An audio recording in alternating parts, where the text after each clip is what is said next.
नव्या दिवसाची नवी बातमी।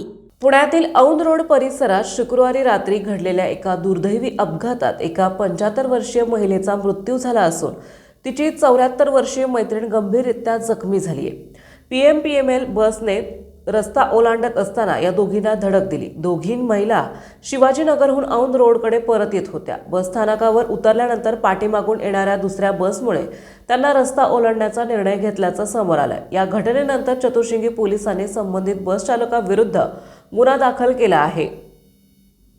औंध रोडवरील इंदिरा वसाहत परिसरात घडलेल्या अपघातात चंद्रकला ज्ञानोबा व्हावळ वय वर्ष 75 यांचा उपचारादरम्यान मृत्यू झाला। या अपघातात त्यांच्या मैत्रीण प्रभावती भोसले वय वर्ष 74 या गंभीररित्या जखमी झाल्या असून त्यांच्यावर उपचार सुरू आहे।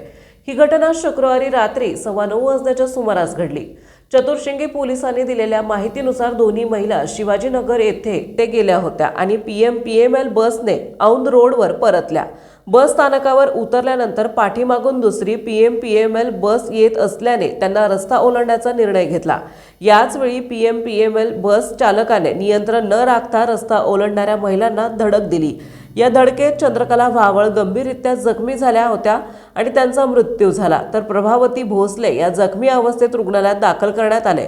पोलीस तपासात समोर आलेल्या माहितीनुसार दोन्ही महिला गृहिणी असून कोणाला तरी भेटण्यासाठी बाहेर पडल्या होत्या।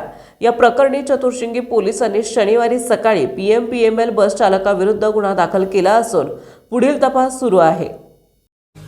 आपल्या परिसरातील महत्त्वाच्या बातम्या पाहण्यासाठी आजच नवप्रभात न्यूज चॅनलला YouTube वर सबस्क्राइब करा आणि बेल आयकॉन प्रेस करा।